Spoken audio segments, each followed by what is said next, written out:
Today at 6, the new Conservative leader is Rishi Sunak. He'll be the youngest Prime Minister in Britain for 200 years. Minutes after being elected by Conservative MPs, he ruled out an early general election and warned his party they had to unite or die. We now need stability and unity, and I will make it my utmost priority to bring our party and our country together. His last remaining challenger, Penny Mordaunt, had left the race a few minutes before the official announcement was made. We have received one valid nomination. And Rishi Sunak is therefore elected as leader of the Conservative Party.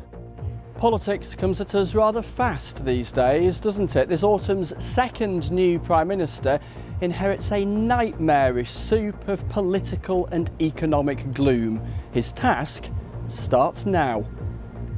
Yes, we'll have more from Chris in this extended edition of BBC News at 6 as we consider the prospects for a Sunak premiership. At Westminster, the main opposition parties are united on the need for a general election so that millions of voters can have their say. Labour thinks that we should be having a general election. I think everybody who I've spoken to, the public, have said we should be having a general election. There is no mandate now. He should call an early general election. He's the second person in a row to be appointed as Prime Minister by Tories, not elected by the population. Mr Sunak's rapid advance is a significant moment for politics, and he's the first British Asian to become Prime Minister. And we'll be asking voters who are deeply concerned about the rising cost of living for their thoughts on the new Prime Minister. What do you want right now? A government we can trust, a government we can depend on, a government that's going to get things right and not going to screw us over.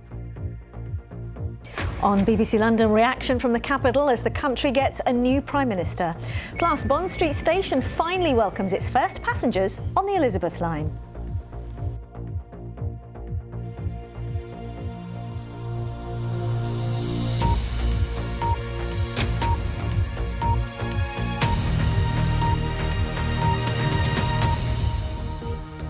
Good evening. The new leader of the Conservative Party is Rishi Sunak, who is expected to be confirmed as Britain's new Prime Minister sometime tomorrow. Mr Sunak is the first British Asian to head the UK government, and at 42, he'll be the youngest Prime Minister in over 2 centuries. Mr Sunak's victory was confirmed this afternoon when his last remaining challenger, Penny Mordaunt, dropped out of the race just a few minutes before the nominations closed. Mr Sunak will be succeeding Liz Truss just 7 weeks after she defeated him in the previous contest. And he takes office at a time of deep economic trouble, with Labour and the SNP, the Lib Dems, other opposition parties all demanding an immediate general election so that voters can have their say. First this evening, let's join our political editor Chris Mason at Westminster. Hugh, as you say, it was just 7 weeks ago today that Liz Truss was elected Conservative leader. She became Prime Minister a day later. Today, 49 days on, Rishi Sunak is elected Conservative leader. We expect he will become Prime Minister tomorrow.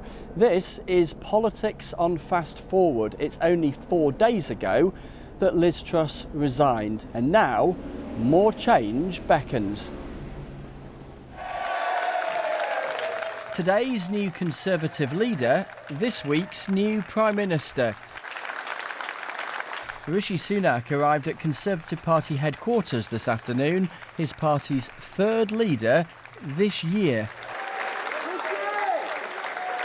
Waves, smiles and handshakes done, he wanted to talk to the country, but didn't want to face questions from reporters. I'd like to pay tribute to Liz Truss for her dedicated public service to the country. She has led with dignity and grace through a time of great change and under exceptionally difficult circumstances, both at home and abroad.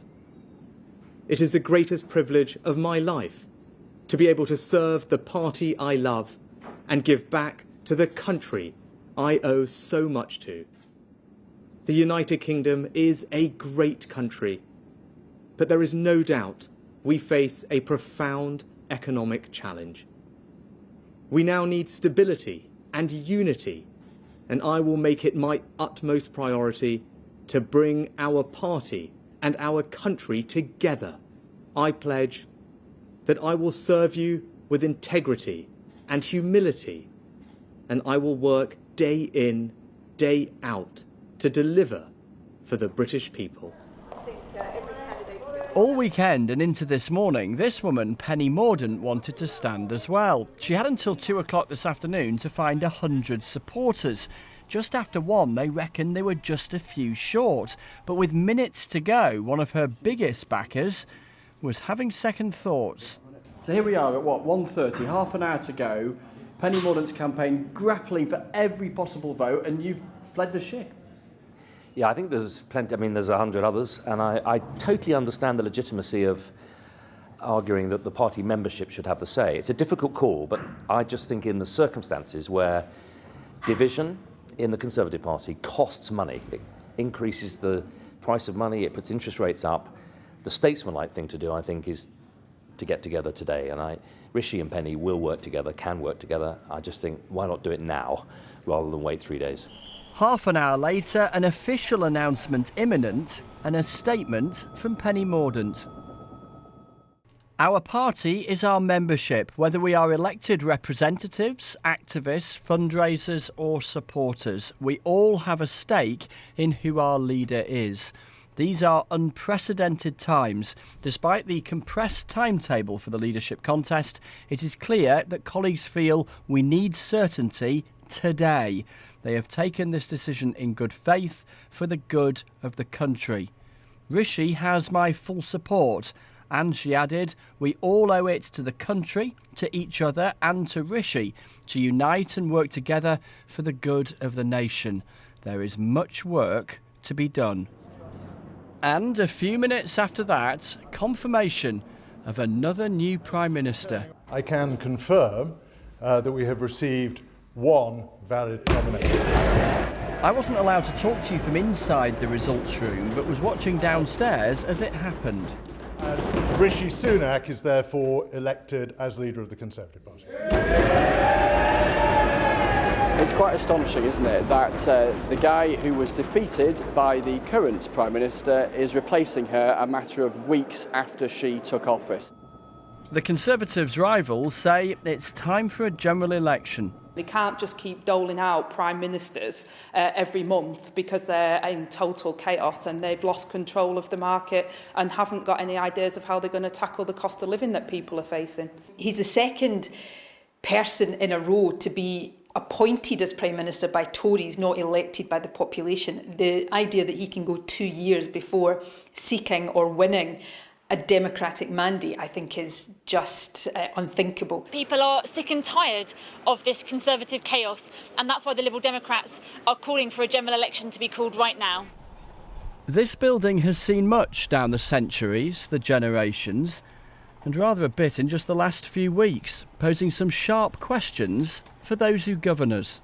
What do you say to our viewer who comes to the reasonable-minded conclusion that it's been a complete shambles? Well, no one would want to see what we've seen over the last few months. It's been difficult, it's been painful. I've been dealing with my international counterparts with all the challenges going on around the globe.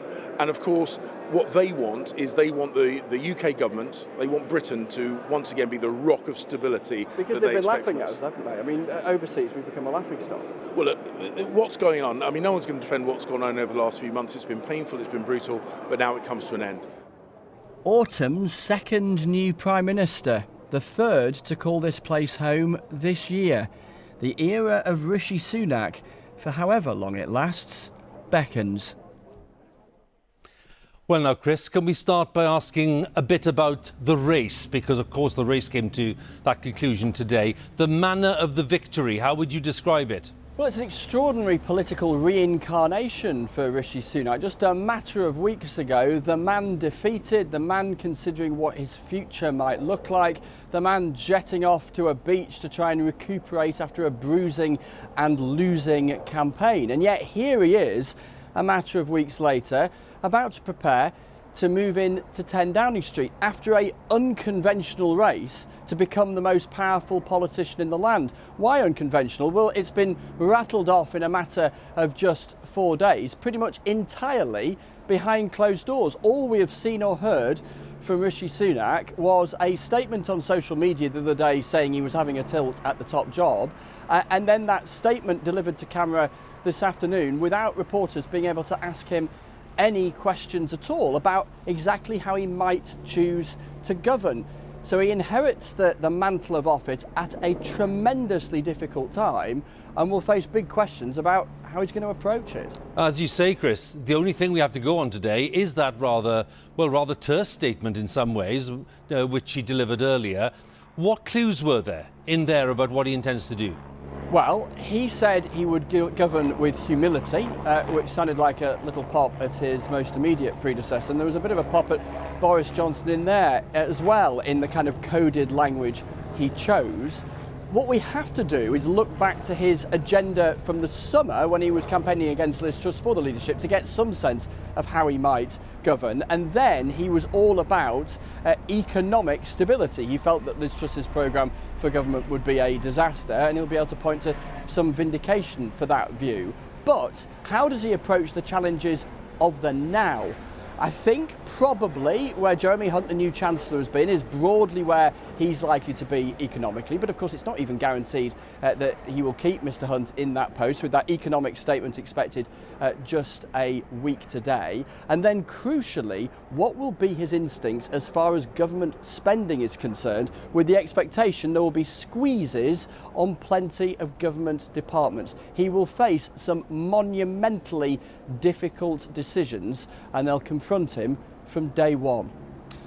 Chris, for now, thanks. We'll come back in a while to talk about those demands today for a general election. But for now, thank you. Chris Mason there. Well, as Chris mentioned, one of the remarkable things about Mr Sunak is his rapid rise at Westminster. He's been a Member of Parliament for just 7 years. He was elected by the voters of Richmond in Yorkshire back in 2015, and he's the youngest Prime Minister of modern times. Our Deputy Political Editor, Vicky Young, has more on the Sunak story. Addressing the nation during a pandemic a month after becoming Chancellor, Rishi Sunak was the face of the government's economic response during this national crisis. To all those at home right now, anxious about the days ahead, I say this: you will not face this alone.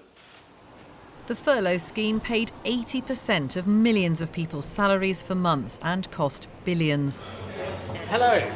He also masterminded the Eat Out to Help Out scheme, encouraging diners back to restaurants when they reopened. There we go. Brilliant. I've worked with Rishi for some time, and I would say everyone knows that he's smart and competent, but he's also incredibly dedicated, really hardworking, and just a really kind person.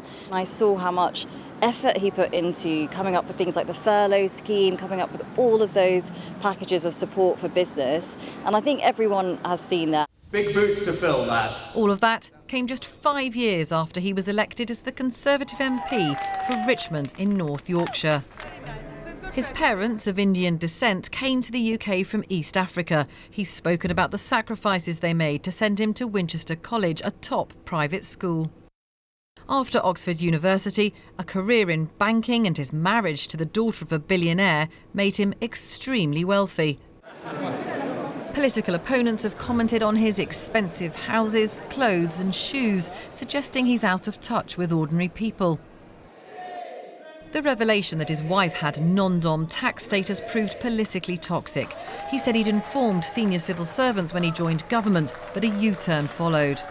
She's always followed all the rules, but she recognises this goes beyond just following those rules, so she's decided to pay both UK and foreign taxes. The episode was a low point for Rishi Sunak. He was visibly angry at what he saw as an intrusion into his wife's financial affairs.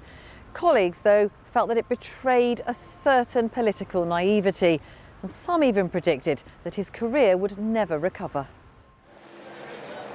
Rishi Sunak is a long-standing Brexit supporter, but as Chancellor he rarely trumpeted the benefits of leaving the EU. He got caught up in the scandal about Downing Street parties, receiving a fine for breaking COVID laws. Friends say he'd just turned up early for a meeting in the Cabinet room. Tackling the costs of transport. There'd been rumours of tensions between him and Boris Johnson over spending. After a number of scandals, Mr Sunak resigned in protest. He was blamed by Mr Johnson's friends for bringing him down. Please welcome Rishi Sunak.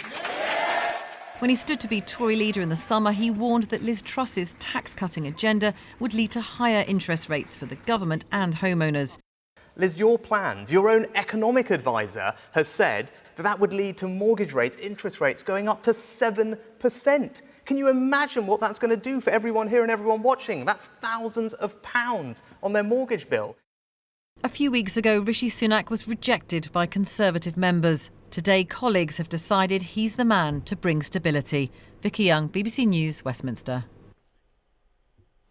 So as the UK prepares for its third Prime Minister in the space of 7 weeks, of course after a period of extreme political turmoil, and the new Conservative leader wasted no time today in warning his party that it faces destruction unless it pulls together. Much of the focus will be on some of those constituencies which switched from Labour to Conservative at the last general election. Our correspondent Alex Forsyth is in Wakefield in West Yorkshire, a seat regained by Labour at a by-election just a few months ago. The political landscape has shifted once again, while voters, like those here in the cathedral city of Wakefield, could but watch. 122. Dennis, who's backed the Conservatives before, runs a local sweet shop. He welcomes the party's latest choice of Prime Minister, but after recent economic turmoil, doesn't see easy solutions. Quite a clever fella, actually, probably one of the cleverest guys. I'd probably give him a chance. See what he does in 18 months, but he's got an uphill task. Not far away, this community centre is in a residential area with high levels of need. For Bernie, the manager, there is frustration at how events in Westminster have unfolded. Whilst the Conservative Party have been navel-gazing and looking at their own self-interest, communities like this have been forgotten and not prioritised, and it's bordering on criminal.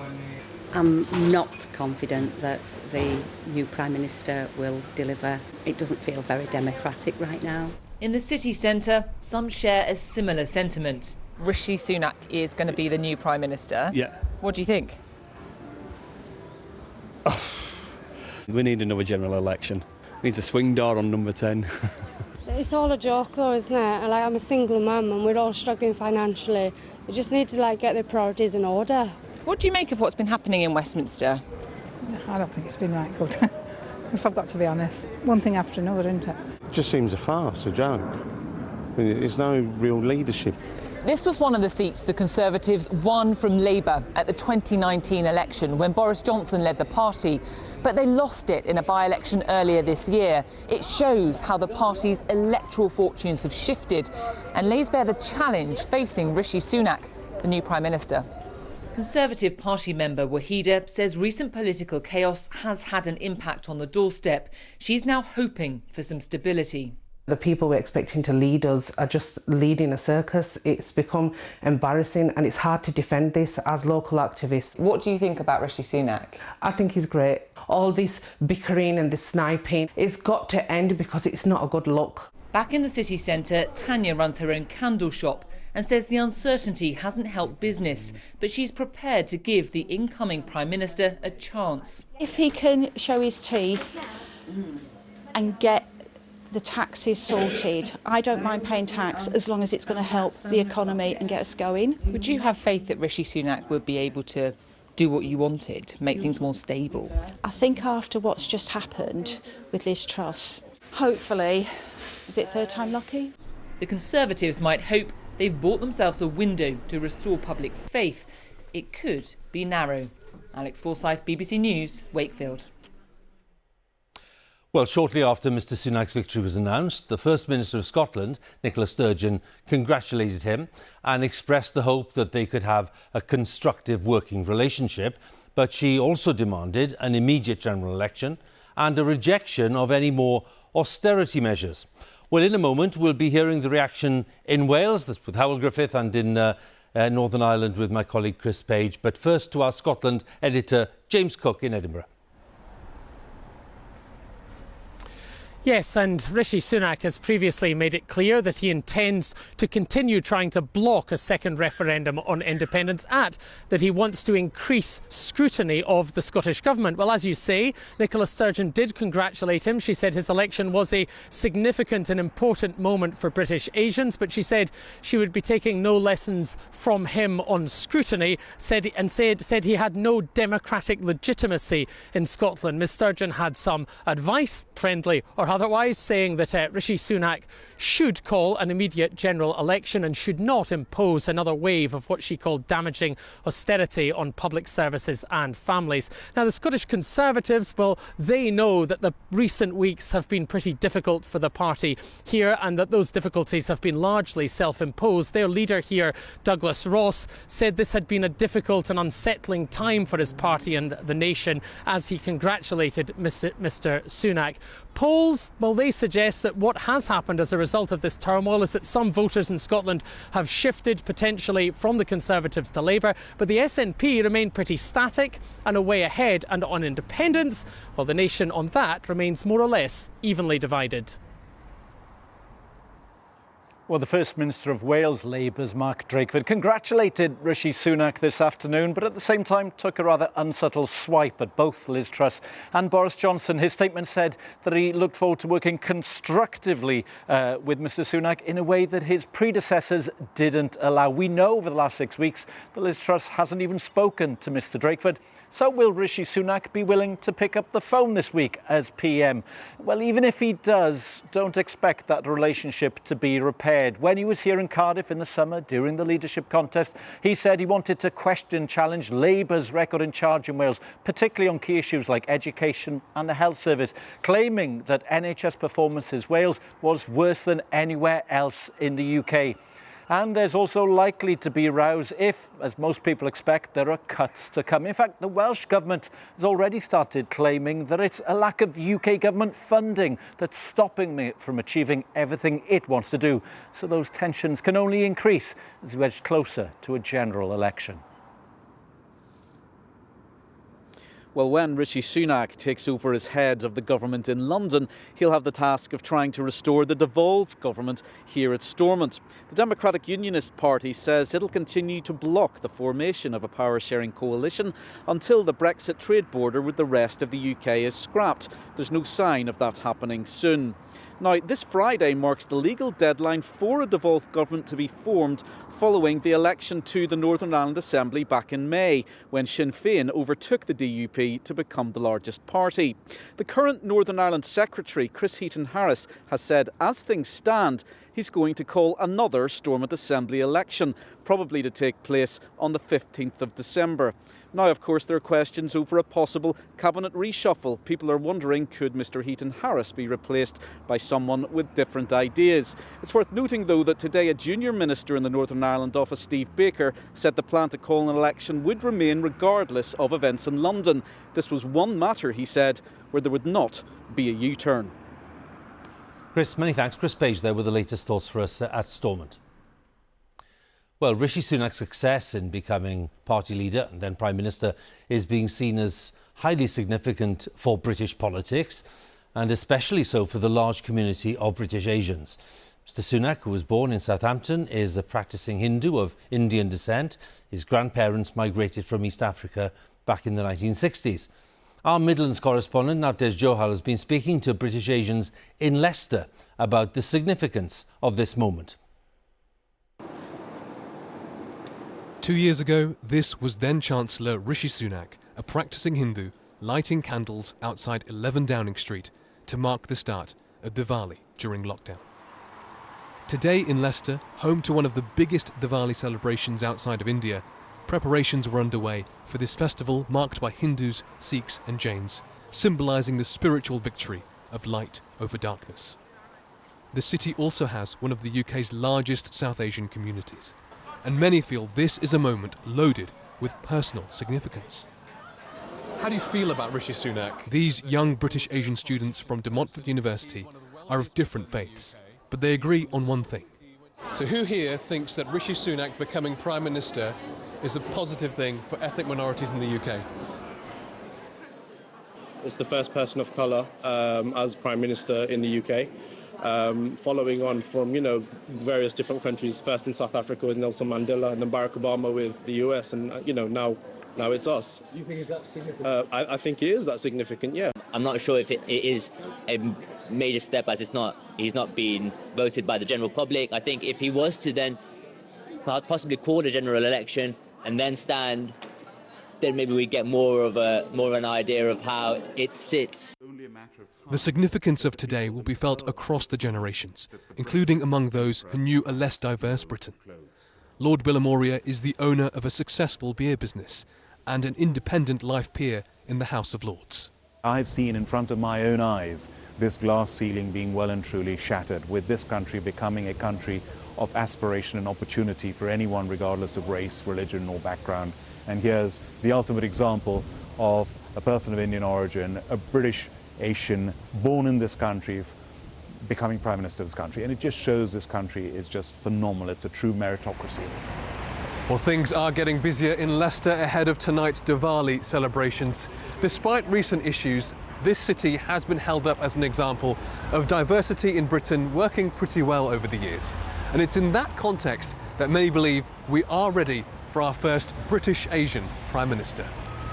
British society has changed significantly, and there's a high degree of tolerance now, notwithstanding a significant minority of the population for whom there is a degree of resentment and opposition to this diversity.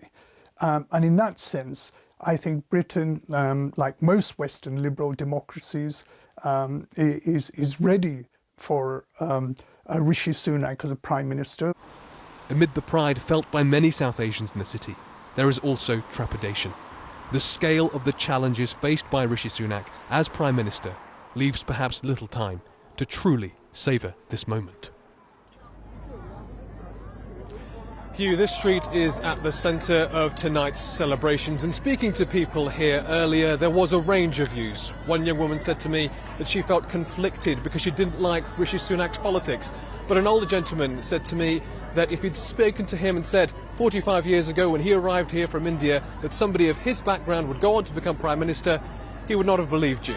It highlights, I think, the point that British Asians aren't a homogenous entity. There is plenty of pride being felt today, but that pride perhaps depends, the extent of it, on age, socioeconomic background and also political persuasion.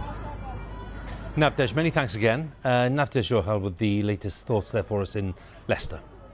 Well, the backdrop to much of the turmoil of recent months, of course, has been the sharp rise in the cost of living, especially in relation to fuel bills, and the mixed efforts of Conservative ministers to deal with that. Away from Westminster and the internal machinations of the Conservative Party, there are millions of voters with very real concerns about the months ahead and the prospect of higher interest rates too, adding to mortgage repayments. Our special correspondent Ed Thomas has been speaking to people in Haywood and Middleton. That's a constituency in Greater Manchester which turned from Labour to Conservative for the first time at the election of 2019. How to fix British politics and restore order. Rishi Sunak is celebrating, but he'll need answers for people struggling in places like Haywood. Some will be harder to win over. How do you both feel about the state of the nation right now?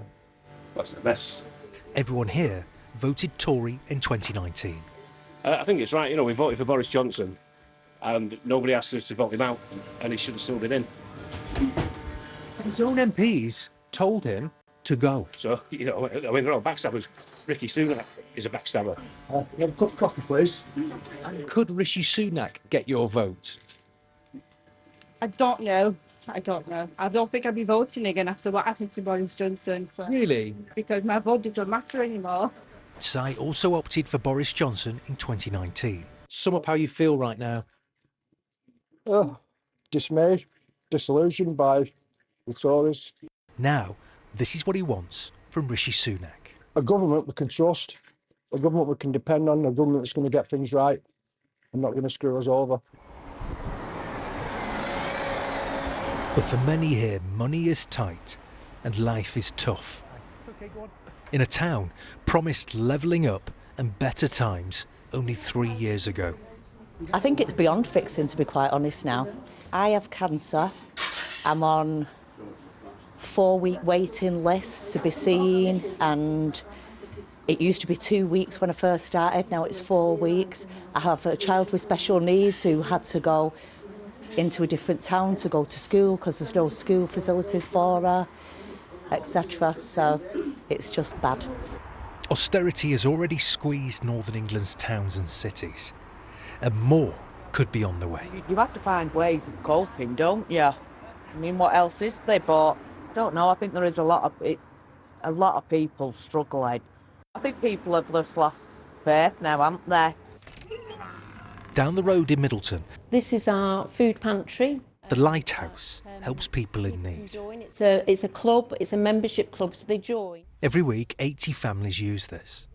And for their £3.50 a week, they can get, on average, about £32.85 worth of food. There's also emergency food parcels handed out. Rice. Today, it was Nadine and Faye who found themselves in crisis. Just had nothing left. In the cupboards? Yeah, bare it was. Rising bills meant they couldn't eat. It's stress every day, isn't it? Where's your next meal going to come from and things like that? Basically in a silent war. The poor are like angry at the rich having what they have, and it's not that. It's just a vicious circle, isn't it? I feel scared of the world right now. Soon, big political decisions will be made at a time when many need a helping hand. Ed Thomas, BBC News, Middleton. Well, having seen that, let's go back to Westminster and our political editor, Chris Mason. Can we tackle this question head on, Chris? Lots of people saying today, you know, there needs to be an election because voters haven't had a say in yet another change of Prime Minister. Now, how is that debate likely to develop? Yeah, I think there's a curiosity here, Hugh, that many people now have a presidential mindset in a parliamentary democracy. Because remember, technically, at a general election, we vote for a candidate who represents a party, and the party that assembles the most seats, the leader of that party, chosen by that party, becomes the Prime Minister, even though you may have been primarily motivated to vote for that party by the person who happens to lead it at the time of the election. And that's where you get this tension between people there talking to Ed, saying, well, hang on a minute, I didn't vote for Rishi Sunak. Well, he is now the leader of the Conservative Party, which won the last general election and can command a majority in Parliament. And look at recent history. I was just looking back at this whilst watching the programme tonight. Gordon Brown, Theresa May, Boris Johnson, Liz Truss and now Rishi Sunak all became Prime Minister between elections. Now, two of them, Theresa May and Boris Johnson, went on to fight elections and carried on in Downing Street. The point I'm trying to make is it is not atypical for this to happen, even though some might find it uncomfortable. The opposition parties will continue to argue for a general election. They only happen if either the Prime Minister or a majority in Parliament want one. Conservative MPs right now, looking at the opinion polls, most of them really don't. Chris, we'll talk again later. Thanks very much, Chris Mason, with the latest thoughts at Westminster. You can get all the latest updates, news and analysis on the next man to be Prime Minister, Rishi Sunak, BBC News Online, bbc.co.uk/news, or, of course, you can get all of the content on the BBC News app. You're watching an extended edition of BBC News at 6 because of the events at Westminster. It's 33 minutes past 6. Our main stories this evening. Rishi Sunak will be the UK's next Prime Minister after winning the Conservative leadership contest. His only challenger, Penny Mordaunt, withdrew from the race just before the result was announced.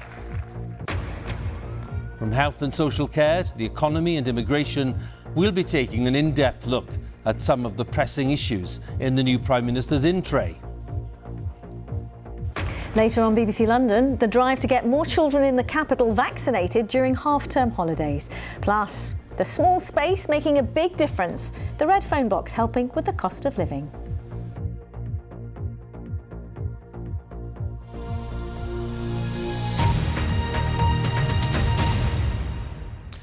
Let's look then at some of the day's other main news. The head of Russia's foreign spy service, speaking exclusively to the BBC, has denied that Moscow is provoking fears about nuclear weapons in its war with Ukraine.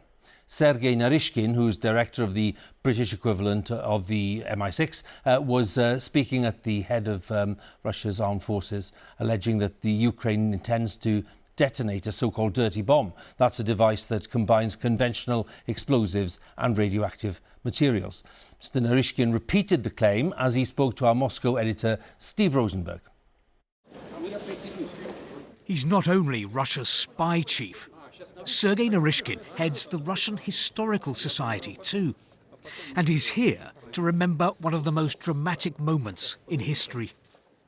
When Khrushchev and Kennedy sparred in the Cuban Missile Crisis 60 years ago, and the world came dangerously close to a nuclear apocalypse.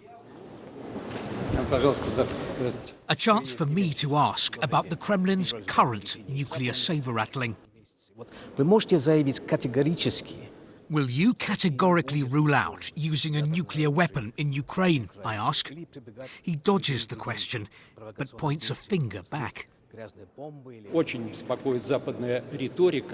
We are, of course, very concerned about Western rhetoric regarding the possible use of nuclear weapons. It is simply unacceptable. And yesterday, our defence minister telephoned his counterparts in Turkey, America and France and told them about the possible plans of Ukraine's leaders to use a so-called dirty nuclear bomb. But there's no evidence of that, I say.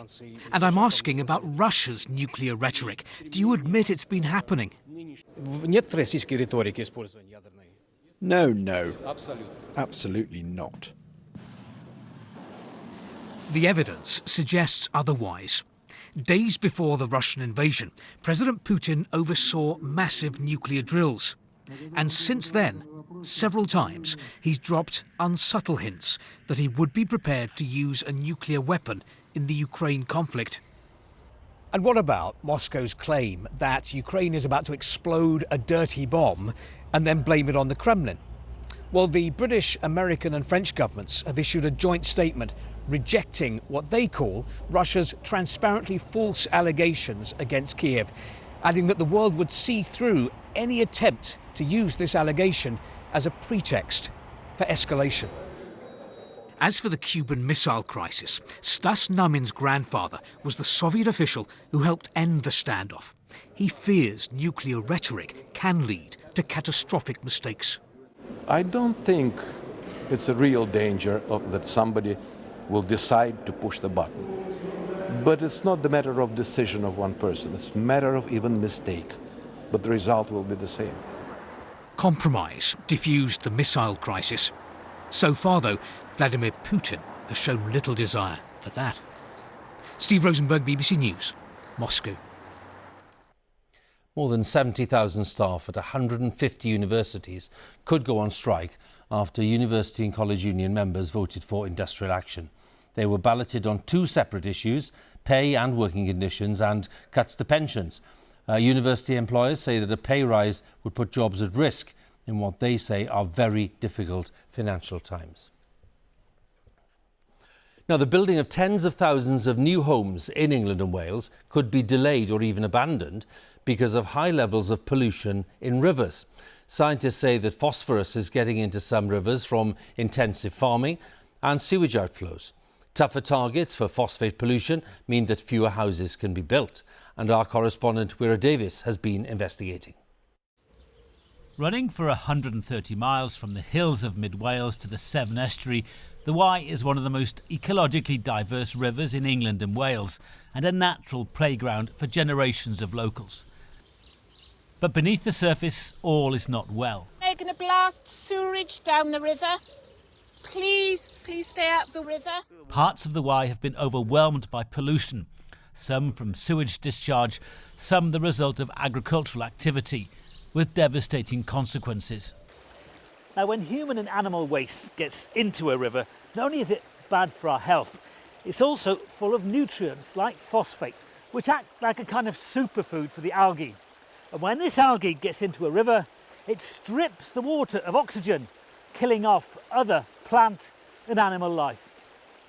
Campaigners say dozens of rivers across the country are similarly affected, But on the Wye in particular, they say the recent boom in intensive agriculture, especially chicken farms, is partly to blame.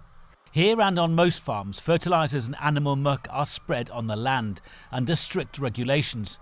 Good for growing crops, but nutrients in the muck can cause havoc if too much gets into the river system, especially in the Wye, which is already overloaded with phosphorus, say scientists. Where you have these high areas of intensive livestock production, you end up with too much phosphorus available in the manure that's there to go onto the land. And then there's the growing economic impact. This brownfield development, including affordable homes for local people in Mid Wales, has been shelved because it would add to nutrient levels in the river system. The planning application is ready for submission, and it has been ready for submission for 18 months or so. Unfortunately, there's the current phosphate situation affecting the River Wye special area of conservation, which means that developments like this can't currently proceed. Across Wales and England, at least 100,000 homes are affected, delayed or even abandoned because of phosphate pollution targets. In figures checked by the BBC, that's potentially as much as £16 billion in lost economic activity. Farming leaders acknowledge there's a problem, proud custodians of the environment, but they say they have to respond to our demand for ever cheaper food. There's no simple answer, I'm afraid, because obviously, population growth is such that there needs to be housing developments. At the same time, those people need to be fed as well. Meeting the demands for cheap food, affordable housing and a clean environment will require everyone working together. At stake, the health of our most iconic rivers. Willow Davis, BBC News on the River Wye. Well, you can see more on that tonight on BBC Wales Investigates What's Killing Our Rivers. That's at 8:30 on BBC One Wales, but it's also available around the UK on the BBC iPlayer. Well, on taking over as Conservative leader today, Rishi Sunak admitted that the UK faced profound economic challenges, his words. Indeed, the economic situation is significantly worse than it was when Liz Truss took over. Higher mortgage rates, energy bills, inflation combining to make it a really difficult winter for millions of households and businesses. We'll be looking at the NHS and immigration in a moment, but first, our economics editor Faisal Islam looks at the big economic challenges ahead. Faisal. Thanks, Hugh. Rishi Sunak's going to be Prime Minister because of economic instability and a crisis partly the result of his predecessor's misjudgments in this area. He says, as we've been hearing, there are profound economic challenges, so let's have a look. Inflation at 10% right now, a 40-year high already. The energy guarantee limiting the rise this winter. But if that expires, inflation could in the spring still hit 13 or 14%, several times the target. Now, the economy itself is already falling and heading for a 1990-style recession, says the Bank of England, as you can see there. And the core of it all, energy prices, having gone up incredibly, and current levels consistent with typical yearly household bills hitting over £4,000 without that government support. Now, they have come down, which could be the look the new PM needs, but this chart is the price for next winter. The big picture is that most of these challenges are now materially worse than at the start of the original leadership campaign. Some business leaders are concerned. The first thing it needs to do is make it very clear that there's going to be less ideology and more of a focus on good government, some practical measures to reassure people. And I think in terms of major reassurance, rather than having rhetoric against our neighbours, actually start focusing on how we can rebuild bridges with our neighbours and get the economy going. So here is his economic balancing act ahead of the debt plan that is still being prepared for the coming Monday. We understand that there is a gap that needs to be bridged of between 30 and 40 billion pounds to make up for the surviving mini-budget policies and an extra economic downturn. cuts to spending could occur in welfare, big transport investments and in government departments. But further tax rises, perhaps on wealthy pensioners, might also be on the way. The new PM will see the 2019 manifesto as his mandate for being in office, but there's a big question as to how much priorities from 3 years ago matter right now. All that is set against growing debts and possible recession, making this picture worse. And this has been the effective cost of borrowing for a 5-year loan to government, known as a gilt. It raced up during the original contest and ballooned after the mini-budget, as you can see, settling after the U-turns. And then actually today, it fell pretty sharply as Mr Sunak's coronation became clear. The Bank of England is watching carefully. Credibility is hard won and easily lost. What we've seen, though, when you look at yields in the gilt market, is that credibility is being recovered, at least on that benchmark measure. But I think that has to be followed through. A return to the kind of stability around policy making.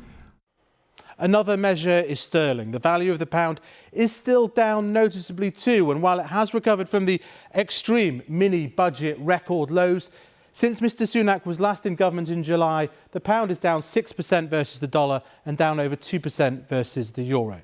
So, big decisions for him. It's assumed he will continue with Liz Truss's £15 billion reversal of his national insurance rise. But will he continue with what was his policy as Chancellor to uprate benefits and tax credits by 10% in April, or delay a target to spend 3% of the value of the economy on defence? But even before that, will he continue with a debt plan a week today? And will Jeremy Hunt remain as Chancellor? Hugh. Faisal, many thanks. Lots of questions there that we are looking for answers for. Well, 6 years after the EU referendum and the Brexit pledges to take back control of Britain's borders, there are record numbers of people risking their lives to cross the English Channel in small boats. The issue of immigration is far from settled. And now the serious shortage of workers in areas like hospitality and social care is prompting renewed debate about employing people from overseas. Our home editor Mark Easton has been investigating. The resort of Scarborough has enjoyed a bumper summer, with millions of visitors opting for a staycation in North Yorkshire. But many tourist businesses here are opening late and shutting early. Why? They simply can't get enough workers. Go on, wash your face, please. The Seafront Chippy's been operating on reduced hours all season, with half of its restaurant closed off to customers. Cod chips and garden peas. Perfect, thank you. When I started 3 years ago, for instance, we were on eight members of staff. The best I've had this year so far is 3. 3? 3. And that's really hitting your bottom line. Yes, definitely. I mean, obviously, the sad thing is if there is people to be served, we don't have the people to serve them. Scarborough voted decisively for Brexit and an end to free movement from the EU. But the new PM will know that since the referendum campaign, British attitudes to immigration have shifted significantly. 7 years ago, 2/3 of people told pollsters they wanted immigration to be cut. Now that figure has fallen to under a half. And at the same time, the proportion of people who say they want immigration actually to go up has risen from 7% to almost a quarter of British adults. North Yorkshire has among the lowest unemployment rates in Britain. There simply aren't enough local people to fill available jobs, and we found very few who wanted to rule out using labour from overseas. Thank you very much. Like many hospitality businesses, this luxury hotel in the Dales has struggled to match people to vacancies. The owner, chairman of the local Tory Association, says it's better to recruit locally than buy in foreign staff. What we have to do as a business is make sure we stand out in the marketplace as a good employer, somebody that it's really exciting and good and a future for people to come here and work. Do you pay enough? Do we pay enough? And again, it's a balance of paying the right amount. I think we pay the right amount. This proud old Yorkshire pie company went bust earlier this month. The owners saying a key factor was a shortage of workers. More than 200 people have lost their jobs, sending a shudder through the county's manufacturing sector. Down the road at Heck, they can make 1 million sausages a day, but not without foreign labour. 2/3 of employees are from overseas, although the family-run business would love to attract more from Yorkshire. We simply couldn't operate without foreign workers. Local people just aren't out there, unfortunately. A lot of young people in the area move to the big cities, go to university, expect to walk into a well-paid job at the end of it, but what we're saying is you can start from the production floor, learn about the business, learn about the supply chain, and you can make a good career of it. There is an argument that Britain should wean itself off immigration as a route to economic growth.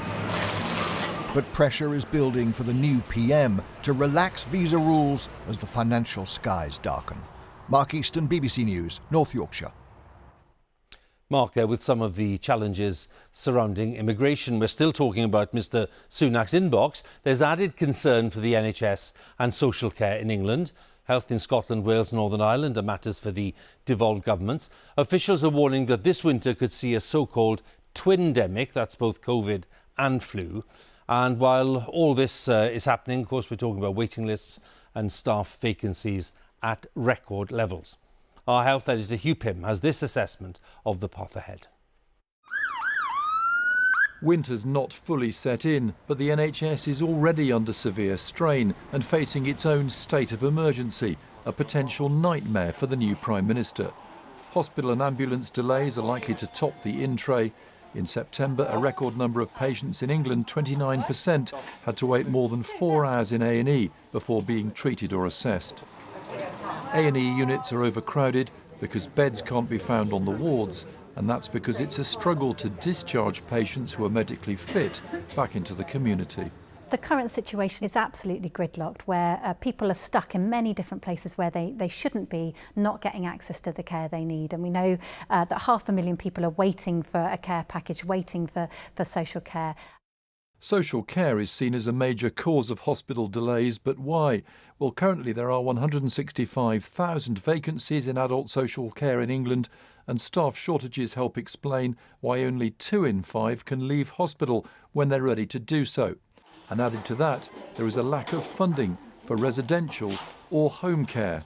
Local authorities tell us that they don't have the funding to make sure that the fees they pay the social care sector are sufficient for us to be able to employ and sustainably retain people and value the workforce in the way that we would like. The backlog of planned treatments and operations is clearly another challenge for Rishi Sunak. The waiting list in England is now 7 million, or more than 1 in 8 of the population. Mr Sunak said during the leadership campaign he wanted to set up a task force to speed up eliminating one-year waits and cutting the backlog. But that will be a big ask. There are 2 things that could work in the benefit of the government. One is that demand doesn't go up quite so much. Some of the forecasts were very high, they don't seem to be materialising. The other is that NHS can either deal with its own vacancies, which looks very unlikely, or might be able to get productivity up at least a bit, at least to try and turn the tide on those rising waiting times. But the chances of really significant reductions by the time of the general election are incredibly small. Then there's the thorny issue of NHS funding. The budget for England next year is £157 billion. That was announced when Rishi Sunak was Chancellor, with him suggesting it was generous. So how does it look now? But that budget was set when inflation was much lower. Now, like other organisations, the NHS is faced with escalating costs and continuing COVID-related spending like infection control. Health chiefs say the money currently on the table won't be enough, and they might even have to cut back some services. But they'll come under more pressure to make the NHS more efficient. Pay is hitting the headlines. Today the GMB union launched a ballot on strike action for ambulance staff, and nurses have already started voting on industrial action. Health is a devolved issue, so Mr Sunak won't be alone when it comes to solving pay disputes across the NHS in the UK's nations this winter. Hugh Pym, BBC News. Well, as we've heard, Rishi Sunak will become the first British Prime Minister of Indian origin, the first Hindu to hold the office. And as we've also established, his victory came on the evening of one of the most important days in the Hindu calendar, festival of Diwali, which is a national holiday in India. Let's speak to our correspondent in Delhi, Rajini Vaidyanathan. Rajini, tell us about the reaction there. Well, Hugh, there's a huge sense of pride here in India, and one news channel here said that Rishi Sunak had given the entire nation a Diwali gift. Now, Rishi Sunak's ties to India run deep, not just through his grandparents who were born in pre-partition Punjab, but of course his wife, who is Indian, and her father, Narayana Murthy, is one of the country's best-known businessmen and a billionaire. Now, tonight, India's Prime Minister Narendra Modi offered his congratulations to Rishi Sunak and said he looked forward to working closely with him and to implementing that roadmap to a UK-India trade deal.